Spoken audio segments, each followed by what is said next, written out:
Bev wanted a diagram of Lutherans, and this is the family tree of Lutherans in America. Okay, and so it might be most helpful to look at the very bottom of the page, where it says today. Okay. Today we have the one almost right toward the bottom is the Evangelical Lutheran Church in America. It's almost right toward the bottom because it's the most recent. In the middle. But there are a few others, and their position on the page has absolutely no relation to political positions. You know, like these are leftists and these are conservatives. They just happen to be in that position on the page. So today we have, at least according to this chart, the arrows that go all the way to the today line, the Evangelical Lutheran Church in America. The Association of Free Lutheran Congregations, the Lutheran Brethren, which started in 1900. And that's to be distinguished from Lutheran Brotherhood, which was an insurance group. Okay. And then all the way on the left-hand side, we have the Eielson Synod, which started in 1846. So that one is one of the oldest ones, 1846, the Eielson Synod.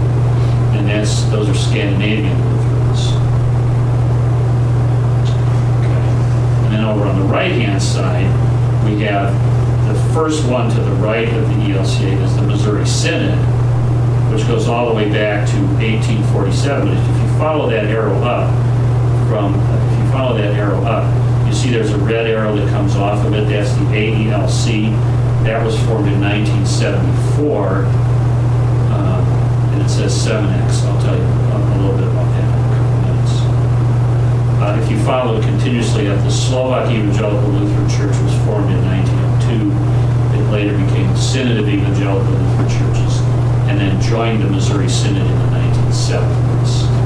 And that's the SELC district these days. It used to be a single style, but these days it's the SELC district. And then the arrow that's third from the right is the Evangelical Lutheran Synod, formerly known as the Region. And then the next one is the Wisconsin Synod, and the breakoff from the Wisconsin Synod in about 1960 was the Church of the Lutheran Confession. So at least according to this chart, the arrows at the bottom are 1, 2, 3, 4, 5, 6, 7, 8 Lutheran bodies for sure in the United States these days. I guess I thought there was as many as 10 or 12, but there are at least 8.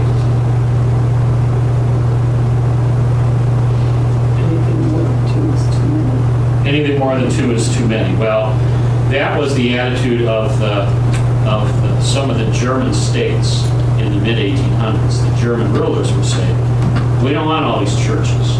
We just want Catholics and Protestants. So if you Protestants can't figure out how to get together, we're going to make it happen. So there's Catholics and Protestants. And that's why the Lutherans came across in the 1840s from Saxony, because the ruler of Saxony said, all you Protestants have to be one church. The Lutherans said, but Lutherans aren't the same as Calvinists. You know, Lutheran teaching is different than Calvin. And we can't agree with them on a lot of things like sacraments and other things. And the ruler of Saxony said, I don't care, you're Protestants, that's it. And that's why they fled and came to this country. And so since that time in the Missouri Synod, there's always been the suspicion of, I always think that that's part of our origin story is the Missouri Synod, you know, that says we're always suspicious if somebody says, get together with other Protestants. No, we don't want you to force that on us. That's why we fled Germany. Okay. Because there are significant differences you need to be aware of that will prevent us from getting together at that level. Okay. I have an article that, I don't know if I'll get it out today, but I will next week, by Gene Beef, who became a Lutheran as an adult. Wonderful writer, but his article is Why I Am a Lutheran. And he goes through and he says, you know, people often say Lutherans are just like Catholics. Well, they are, but they're not. And here's how they're not. And here's how they are, and here's how they're not. And he says Lutherans are just like Methodists. Well, they are, and then they're not. And here's how they are, and here's how they are. So it's a neat argument, but we need to be right.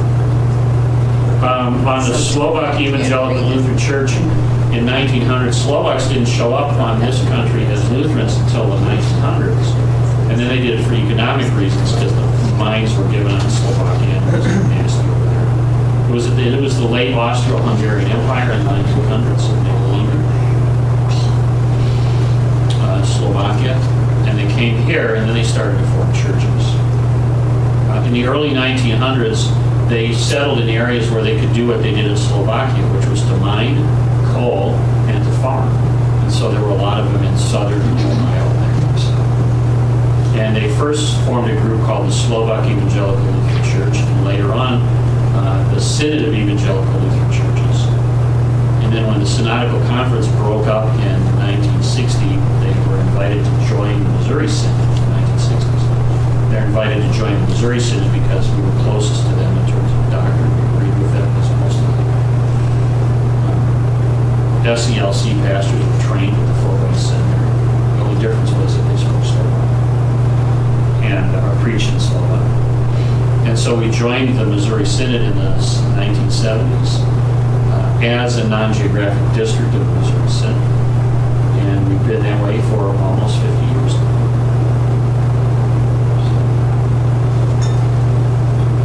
Down there where it says 1974, AELC, parentheses, Seminex, in about 1971, no, 75, about 1974, there was a big, well, it says 1974, so there was a big upheaval, and there was an increasing upheaval, groundswell, at the seminary, especially in St. Louis, about how we teach what we teach about the Bible.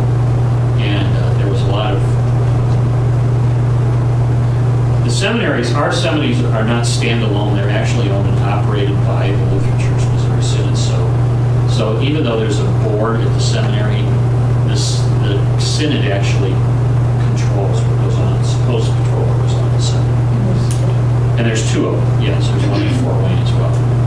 So there were some professors at the seminary in St. Louis that were following a certain instructional path that a lot of people disagreed with. At the synodical level, they said, we can't have this at the synodical level. We can't have this at the synodical level. And they got into a big, it just increased until in the winter of 1970.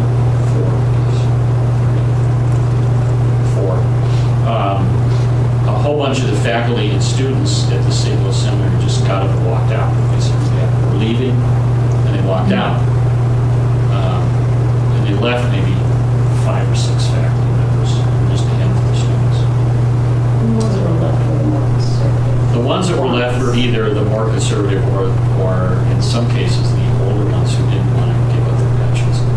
Yeah, but those are the ones that followed the Missouri Synod line. Yeah, they followed the Missouri Synod line. The walkout ones were the ones that were like, we don't like what we're doing. Yes. And so they pretty quickly started a seminary in exile. I mean, they just walked out from one part of St. Louis to another. Started what they called the seminary in exile. And I think they always had this hope that they were going to come back someday, but they never did. It just got to be, they just stayed there. And so seminary in exile, or Seminex as it was known for a while, hung around for a while.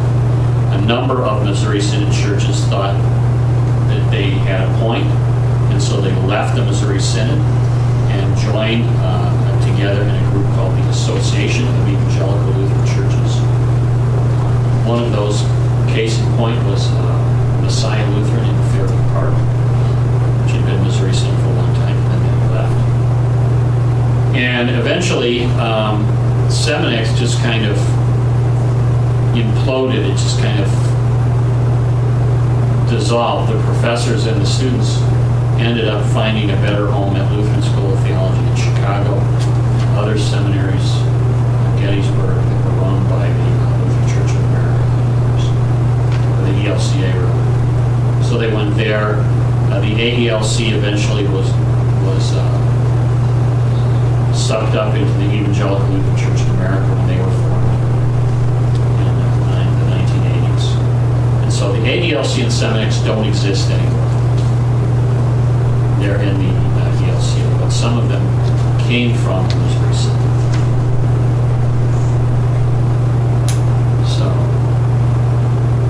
and as we said at our board of directors not too long ago, that was 1974, and I was graduating from Valpo in 1975. Okay, and so the theology professors at Valpo were all in a quandary about this. They were all confused because they were all classmates of the guys who were walking out of the seminary. Like, what are we supposed to do?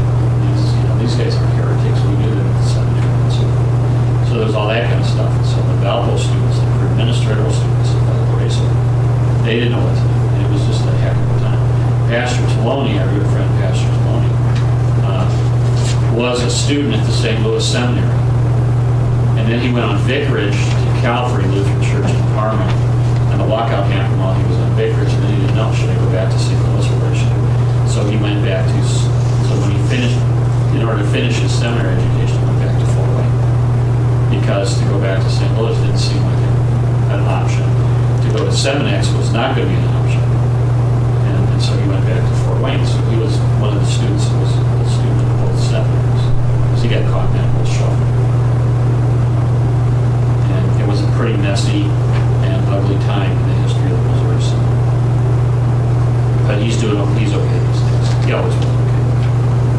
And you set out a year And I waited a year. to figure out. Yeah, because I graduated in 1975 from college, and by that time I decided I wasn't going to be a teacher, but I didn't know what to do, and the seminary thing was still way too shaky, so we sat out a year, worked at Valpo, took Hebrew so I could get accepted to the seminary. And then in 1976 we went to the seminary from St. Louis, not St. Louis.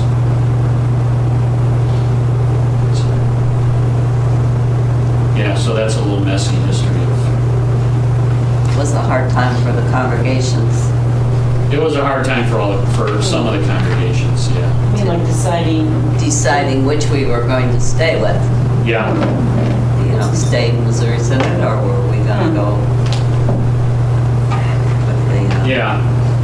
What is for instance in the teaching? Pardon me? What is it for instance in the teaching? Why the split?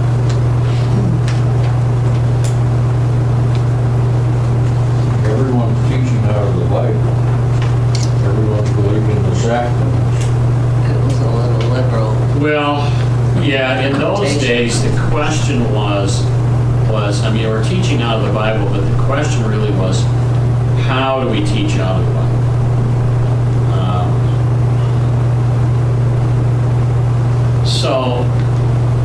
So I don't tell him, okay, there's a lot about Bible teaching that I don't tell you guys because it's just, okay, but some of the was going on in the seminaries, okay. So, okay, for instance,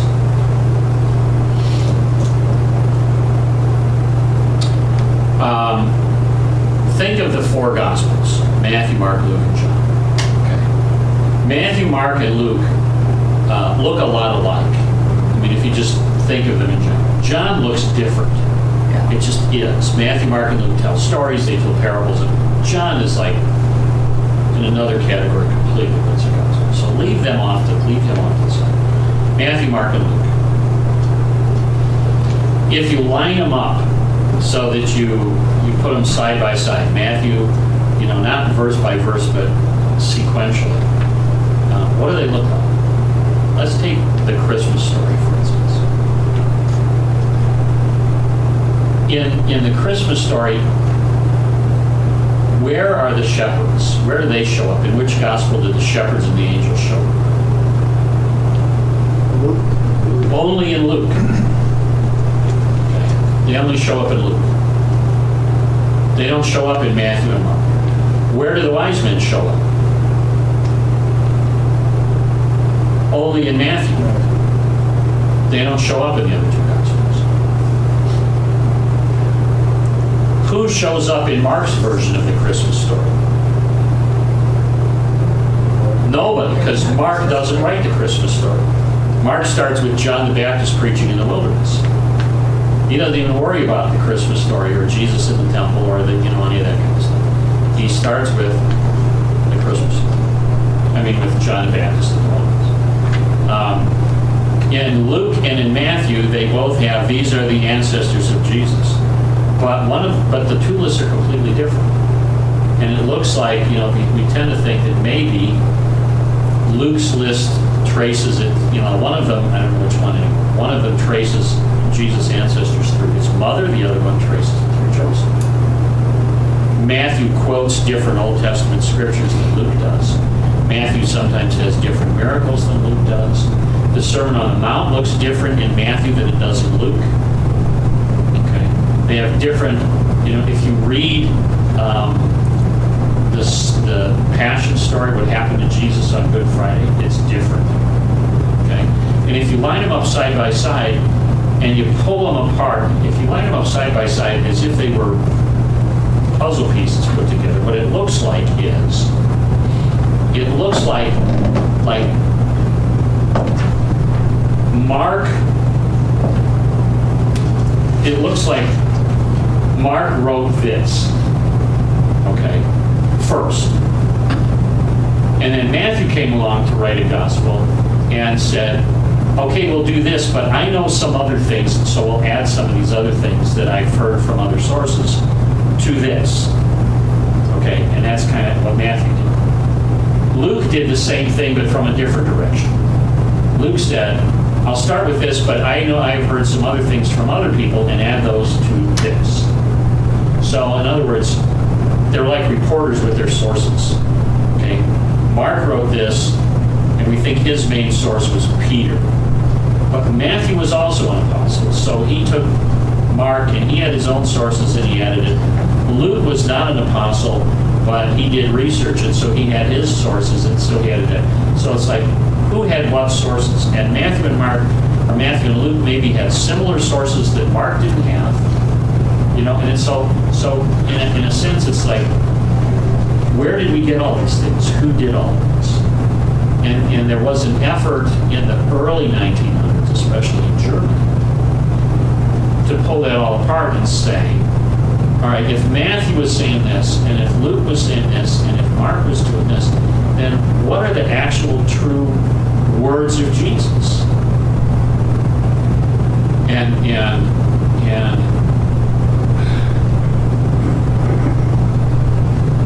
And there was this big movement, especially among German theologians, to say we got to find out what the actual words of Jesus were. We got to narrow it down to that. It's not enough to say the Gospels say that. We have to figure out what the words of Jesus were. And ultimately,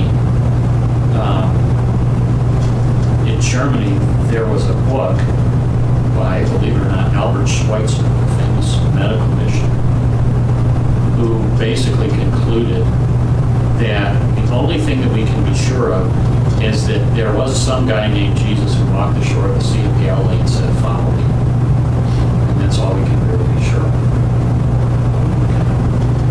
Well, at some of the seminaries, at a number of the seminaries in the United States, in the 1970s, professors were teaching that this was a way to try to figure out what was going on in the Bible. How do we teach the Bible? We try to figure out all these kind of things. In other words, we try to pull it apart to find out all its component parts, and that's how we teach the Bible. And that's called the historical, basically in a nutshell, it's called the historical critical method of Bible teaching. And the church body, the Missouri Synod, would have, they would have, they said, no, that's not how you study. You don't study the Bible by pulling it apart. You study the Bible by saying, what does it actually say? Not, here's something we can throw out, here's something we can peel off, here's something we don't need, here's something, let's get just the words of Jesus. That's not how you study the Bible. You study the Bible because, as Peter said, holy men of God spoke as they were moved by the Holy Spirit. So whether Jesus said it, Mark said it, Matthew, Luke, Peter, Paul, they're all moved by the Holy Spirit. So that's what we do. And so that's where the conflict came, and how we actually teach them. So some people in the seminary were trying to go this way. Yeah, they were teaching that way and so forth. And then at Valparaiso, which is a Lutheran university, affiliated with Missouri Synod, but not controlled by the Missouri Synod. At Valparaiso, that became understood as an issue of academic freedom. What do we get to teach? It's like, well, you don't exactly have academic freedom at a Missouri Synod seminary because you have to teach what the Synod says you should teach. Okay, so that became part of the uproar.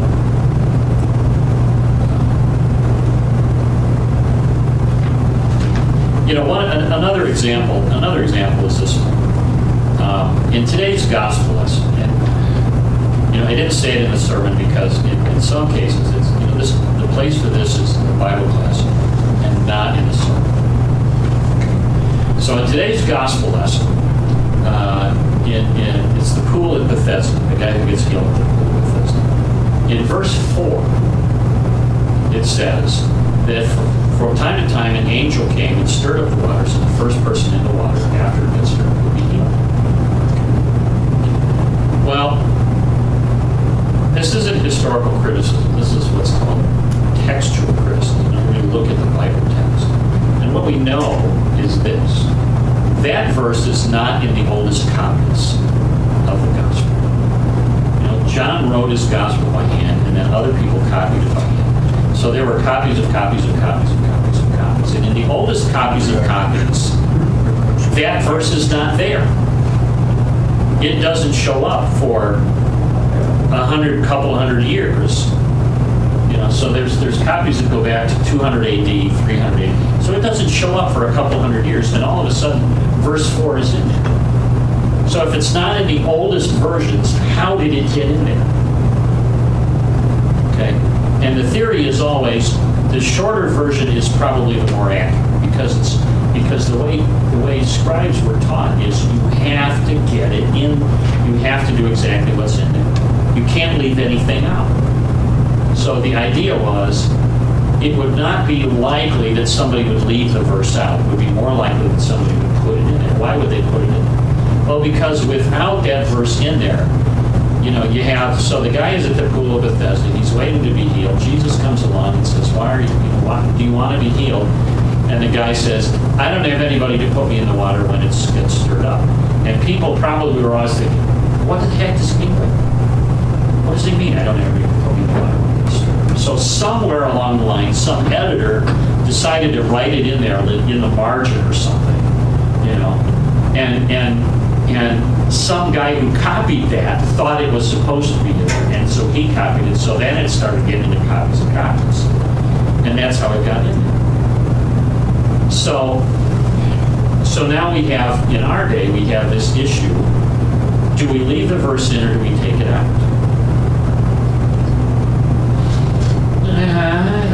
And my answer is, I don't know. So it's in there today. I don't care.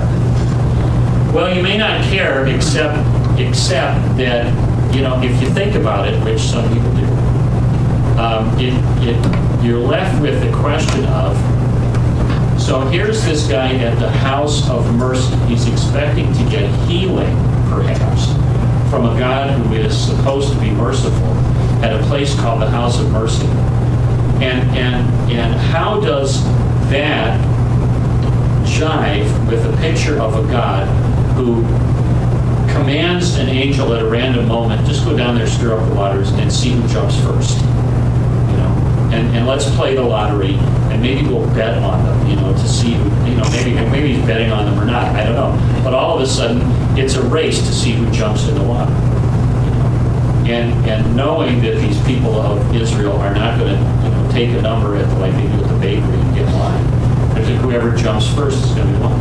How does that picture of a God who acts so randomly and capriciously and kind of like, let's see who jumps first? See, that guy's been there for 38 years. I bet the guy with the broken shoulder gets in first. What do you think, Gabriel? How does that jive with a God who is merciful and wants to give you? And it's just, man. So that's part of the issue in teaching the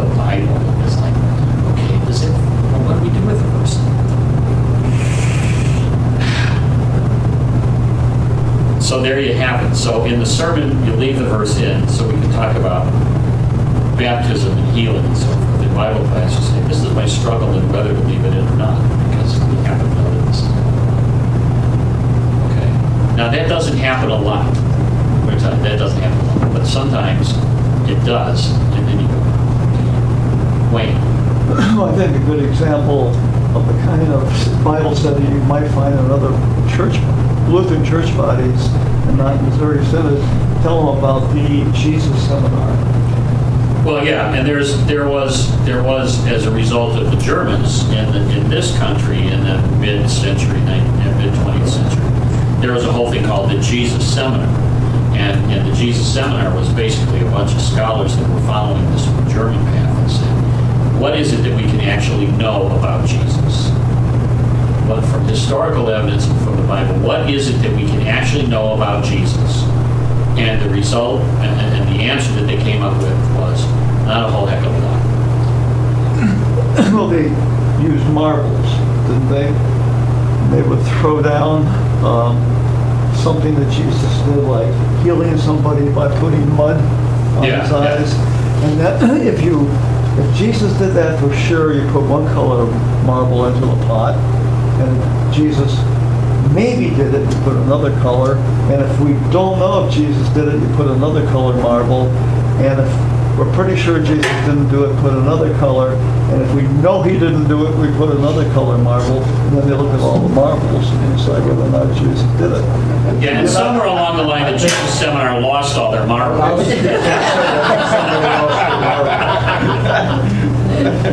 But here's what happens. Here's what happened eventually. All these things, I mean, they go on at a quite high scholarly level, but eventually, you lose out all the scholarly things, and here's what it boils down to. I remember hearing this from somebody. I was at a meeting of pastors and chaplains, and I heard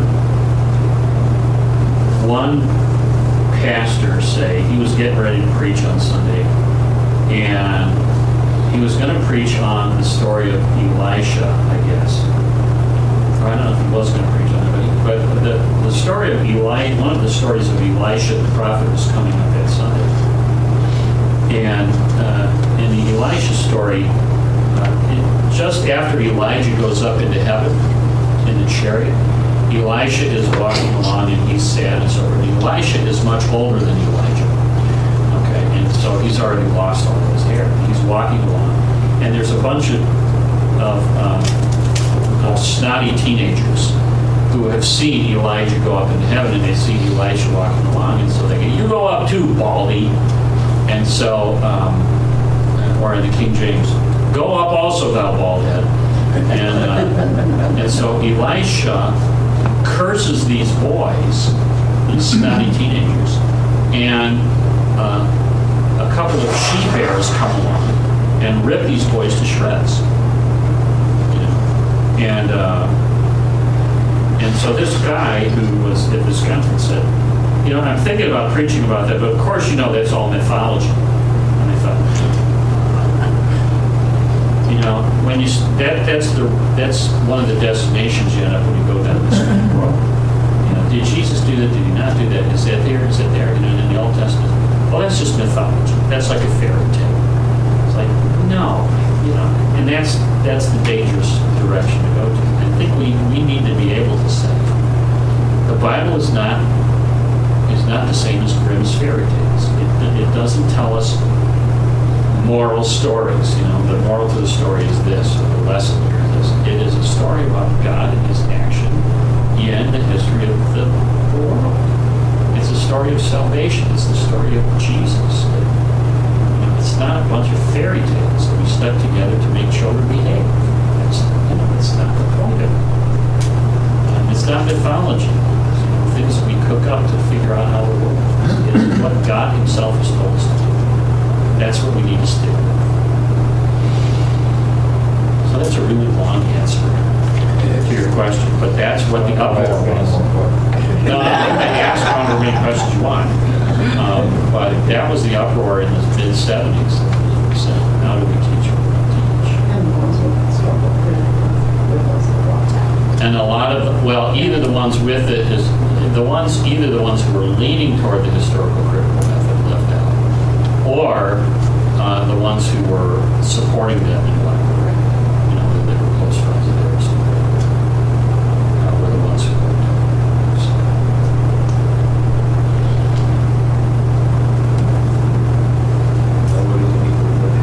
So, nobody's really any further.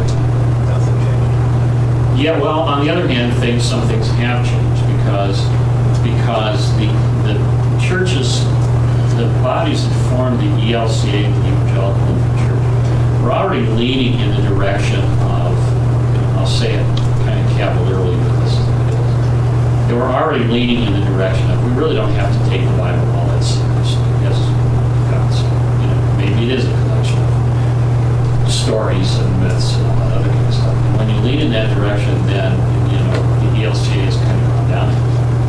Well, if you don't have to take the story seriously, then you don't have to take a lot of other stuff seriously. Like, what does the Bible have to say about same-sex marriage or man-woman marriage? No, we don't really have to take that seriously. What does the Bible have to say about homosexuality? Well, some conservative Christians would say, the Bible says this, and liberal Christians would say, no, you don't have to really take that seriously. What does the Bible have to say about a lot of other cultural issues that conservative Christians would be saying? You have to take that seriously, what the Bible says, and a more liberal Christian would be saying, no, you really don't have to take that seriously. You can do whatever you want. And that's where you have a lot of division. There's liberal Christians who you go, how are you Christian? Well, it's because there's been for a long time, partly it's because there's been a long time this movement away from taking the Bible seriously for what it says. So it's we can be a lot more lax.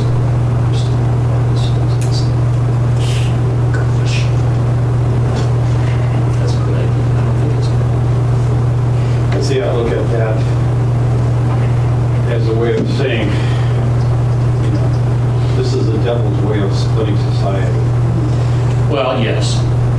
Yeah.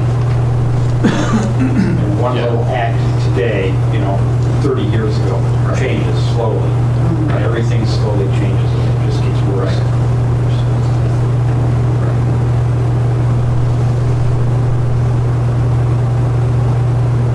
Now, I'll say this. The Protestant solution to this, to that kind of issue, is eventually to go and form another church. You split off. So if you can't resolve the issue yourselves, the Protestant solution is to form another church body. And Evangelical Church of America. My friends in the Brother Church have told me, yeah, they do this all the time. When they can't find an agreement, they just form another church body. So there's probably like 10 different Brother Church bodies in the United States. We don't know about them because we're just so far. But they do that all the time. So the Catholics have a different solution to the problem. The Catholic solution to the problem is if you got some disagreement, the Pope will settle it. You may not like what he says, but he is the Pope after all, and so he will settle it. And sometimes the way the Pope settles it is, he says, is the way you do when you have more than one kid in a family. You say, sit down and shut up because you're both part of the family, right? I mean, for centuries, there was, here's the way the Catholic Church is. It's not, sometimes Lutherans and other people think the Catholic Church is like monolithic, it's just like one big stone. But it's not. It's more like granite. There's all these tiny little pieces, but it's really strong. But because the pieces are together, are really good, they're it's held together by fire and pressure and all that. It's really strong. But there's all these tiny little pieces. So for centuries, the Franciscans and the Jesuits fought like cats and dogs. They hated each other's guts for centuries. Okay? But the Pope said, you guys are both my children. Get along. Yes, Your Holiness. So they got along. Until they didn't. And then the Pope would come in and say, knock it off. Yes, Your Holiness. It's that. And there's nothing wrong with that. Well, there's nothing wrong with that because that's what has kept one of the things that's kept the Catholic Church the way it has been for all these centuries. And that's why, for instance, you got all kinds of orders of monks and all kind brothers and all kinds of orders of nuns. You know, you've got, I mean, it's kind of overwhelming if you go to Catholic bookstore or something. You've got Carmelites, you got Franciscans, you got Jesuits, you've got Little Sisters of the Poor, you got, and the hospitals are, every hospital you go to is run by a different order of nuns. And it's like, what the heck? And the Pope is like, these are all my children. Just get along. Because there is in Catholicism a thing that says, regardless of anything else, we have the Bible, we've got the teachings of all the church fathers, but the Pope is the shot caller. He's the one that has the ultimate authority. And so that's how you get along. You don't split off, you do what the Pope tells you. And everybody agrees with that, pretty much, in the Catholic Church. And there can be uproars and there can be protests and whatnot, but if it's what the Pope says, it's what the Pope says. Now, the problem with that, and this is just a quick overview of the Catholic Church, okay? The problem with that, as far as the Lutherans are concerned, is that way back in 1300 AD, the Pope said,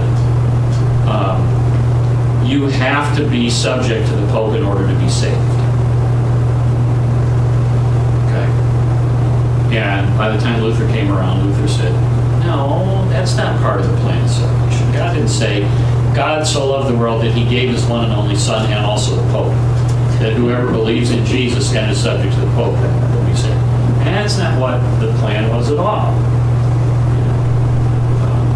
But the Pope was trying to consolidate his authority in the 1300s, and so there was a bull that was put out, a proclamation that said, you have to be subject to the Pope in order to be saved. By the 1500s, Luther and the other Protestants were, no, that's not right. We don't think the Bible says that at all, so we don't think that being subject to the Pope has to be salvation. So we're out of here. Ultimately, that was it. Aside from all the other abuses that Luther saw going on in the Catholic Church at this time, that was the biggie. And that caused later on in the late 1500s for the Lutherans to say, as long as the Pope insists that we have to be subject for him for salvation, that's wrong. And as my friend Dr. Terry Wardle at Ashland Seminary said, he's not even Lutheran. He would call that Jesus plus theology. So theology, so salvation is Jesus died on the cross for the forgiveness of sins for all who believe in him. Anything you add to that is Jesus plus theology. If you add, but I have to do good works, that's Jesus plus theology. But I also have to give a lot of money to the church, that's Jesus plus theology. But I also have to be obedient to the Pope, that's Jesus plus theology.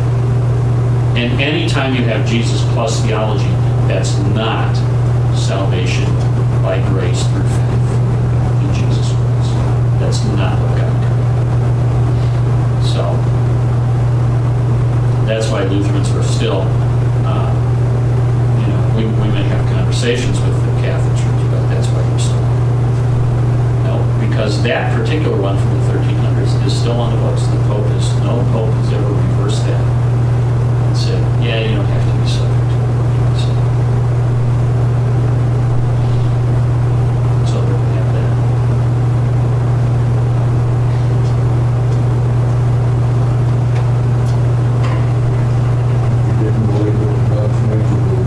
Yeah, the nuns make you believe it. You better believe it, kiddo.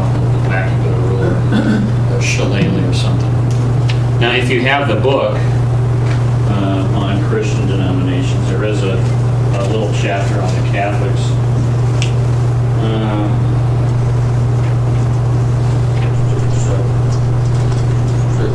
Yeah, 6 and 7. Source of doctrine, Rome bases its doctrine on scriptures, including the apocryphal books. Oh, by the way, apocryphal books, those are the ones in the Catholic Bibles, but not the Protestant Bibles. So you need to find a Catholic. No, apocryphal books are books that were written between the time of Daniel and the time of Jesus. And they kind of fill in that historical period. Luther translated those, but they are not usually included in Protestant law.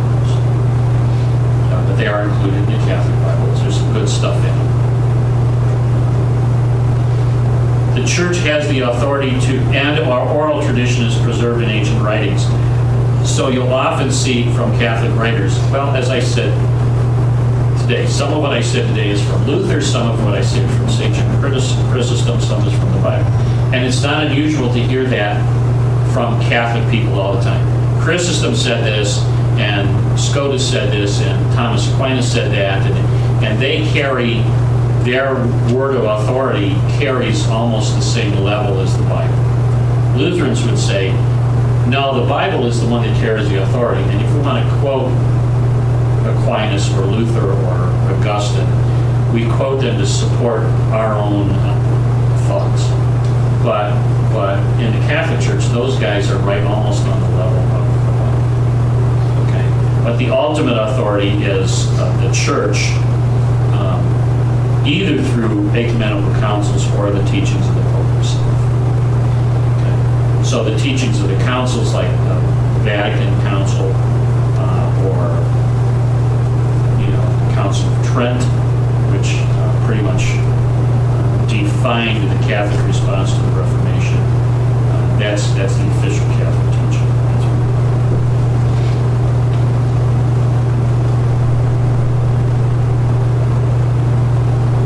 Role of Christ. Catholics teach that God gives sinners a saving righteousness they can use to help themselves in the face of God's judgment. The saving righteousness is granted at baptism. Saving righteousness is made evident and increased by doing good works to merit more and more grace and eternal life. The way it was always explained to us in confirmation class and the like, at least in terms of indulgences and purgatory and that kind of stuff, is kind of like Jesus' death on the cross Jesus' death on the cross sets up this big treasury in heaven. And which is meant to be drawn on for salvation. And when you get baptized, it's like God sets up a savings account for you. Okay? So all the good things that you do can be added to the savings account, but the wicked things you do can be debits from your savings account.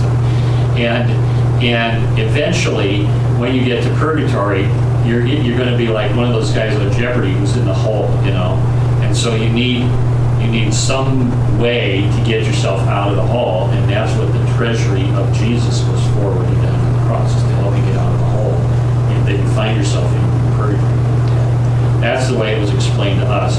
Now, I think there was probably a Lutheran spin on it. I'm not entirely sure how accurate that was. But your indulgences too. Well, yeah, indulgences would help you get out. They were like, I can remember when I was a kid, there was a prayer that had a 1-year indulgence. yeah. And I think I said it 75 times, so I was good to read 7. Yeah.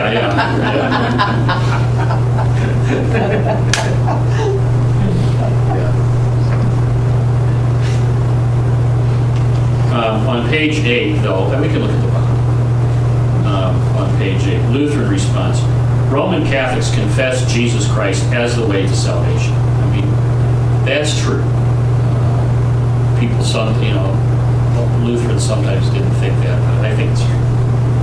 You ask a Catholic, how are you saved? Well, Jesus did it. That's what the cross is for. And the crucifix is always right up there in the Catholic Church. I love crucifixes. There's a couple of them here. It's the way. Jesus is the way of salvation. You cannot find, by the way, I've never found a crucifix in like a Protestant bookstore, unless it's Lutheran. You go to Lifeway or Berean, it's hard to find crucifixes. If you want to find one, you got to go to the Catholic bookstore. When you talk to members of the Catholic Church, begin with statements that encompass the common elements of our faith. We believe in Jesus Christ. Yes, we absolutely do. And so it says not all Roman Catholics will necessarily believe all the official teachings of the Church concerning individual doctrines. And that's true. And what happens is, sometimes we have folks that come over to Lutheran Church and they say, this is kind of like us. The worship service is like the Catholic service, only it's a little bit more relaxed. So it's kind of like Lutherans are like Catholic light and stuff. So it doesn't seem as severe or whatever.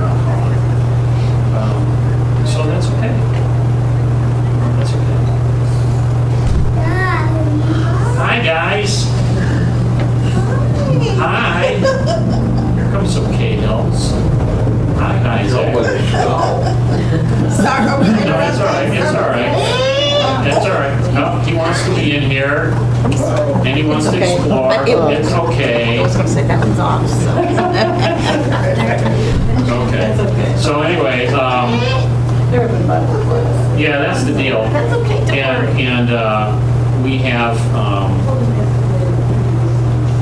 there's a section on the sacraments there. It kind of reviews the sacraments as far as the Catholic Church is concerned.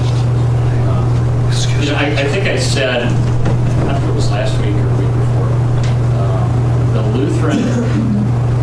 Lutheran definition of a sacrament was always, at least when I was a kid, was always, it has to be commanded by God, it has to offer the forgiveness of sins, and there has to be some visible or physical thing, like water. And that's the definition of a sacrament. It's got all three. The Catholic definition sometimes seems to be, well, if it has at least one of those, it could be a sacrament. Okay? So, marriage, for instance. I'm not entirely convinced that marriage offers the forgiveness of sin. But it was commanded by God. And I'm not sure that the ring qualifies as, the physical thing, because the physical thing is more something like water or wine. Taste, touch, smell. They went that way. Thank you so much. Okay, follow the noise. Okay.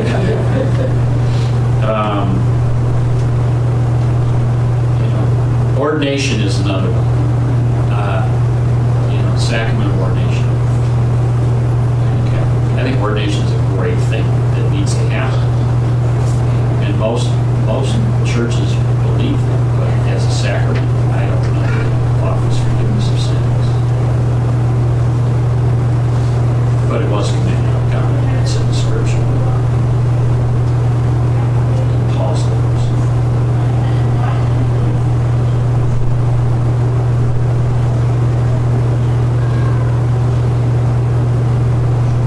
There are some things in the Catholic system that I think would be good for Lutherans and others too.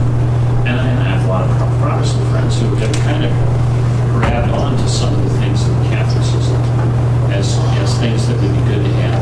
And they're not exactly sacraments, but they're called sacramentals, which I kind of think means it's sort of like a sacrament, but it's like a next level thing. It's not, it gives grace, but it's not exactly a sacrament.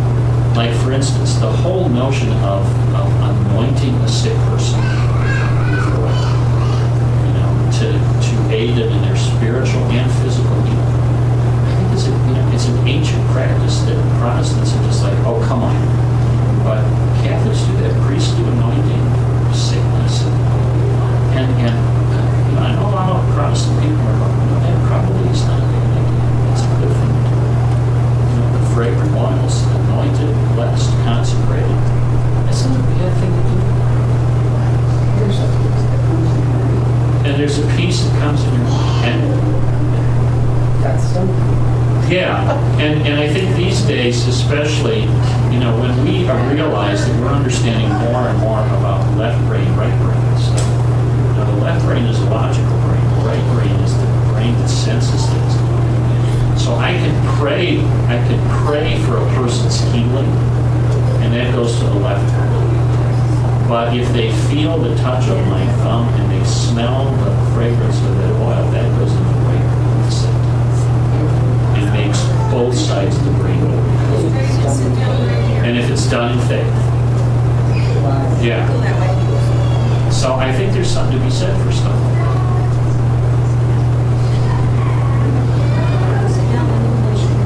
I've said for a long time, although I don't usually do this, I said there was a movie a while back, I don't remember the name. Carol O'Connor was the Irish dad, and he was his daughter or something was in the hospital with intensive care, and he grabbed his rosary and he was going to pray for her. And I thought at that moment, when you got an Irish grandpa or a Sicilian grandma and they grab their rosary, you know that they're going to pray for you. Protestants will say, I'll pray for you, and you hope that's going to happen. But when an Irish grandpa or the Sicilian grandma grab the rosary, you know that that's